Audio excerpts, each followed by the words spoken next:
À l'annonce de la menace, le petit Mécha leva docilement les mains. Mais se rendre sans lutter était tout simplement impossible.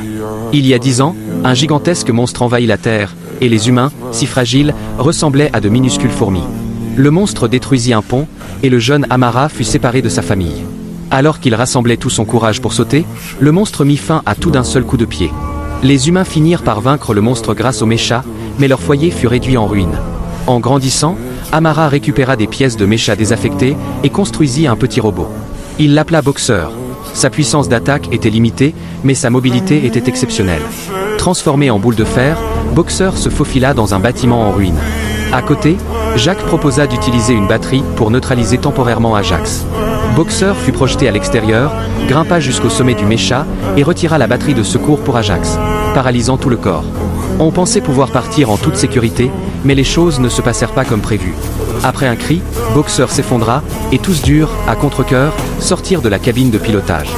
Jacques était le fils d'un ancien commandant de Mécha, mais il avait renoncé à devenir pilote et vendait des pièces détachées. C'est ainsi qu'il rencontra Amara. Rapidement, la secrétaire générale de l'unité Mécha, Xiaozan, contacta Jacques. Elle était la fille adoptive du père de Jacques, et donc, d'une certaine manière, sa sœur. Xiaozan ordonna à Jacques de devenir entraîneur de pilote de Mécha. S'il refusait, il risquait la prison. Peu après, un transporteur atterrit dans la base de Mécha de la région chinoise. Amara, génie des Méchas, arriva pour évaluer la situation. Et son petit boxeur. Très vite, les deux découvrirent les armes humaines stationnées là. Le Titan Rédempteur, le Phénix Guerrier, El Athéna à la militaire, ainsi que la version améliorée du Vagabond Dangereux, le Vagabond Vengeur. Amara rejoignit alors la classe des jeunes pilotes, perfectionnant sa maîtrise du pilotage à travers des simulations de combat. Mais ce mode de pilotage collectif nécessitait beaucoup de synchronisation et de pratique.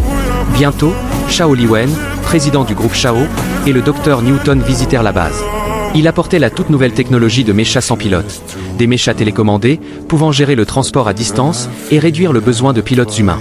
Shao Liwen souhaitait convaincre le comité de retirer les Méchas traditionnels, mais il n'obtint que la moitié des votes. Xiaozan, qui détenait le droit de veto, estimait que les Méchas sans pilote étaient trop vulnérables aux hackers. Aucune décision ne fut donc prise pour le moment. Le lendemain, Shao organisa un sommet pour rallier des votes. Jacques et Nat pilotèrent le Vagabond pour sécuriser le bâtiment. Et comme toujours, les imprévus ne tardèrent pas à arriver.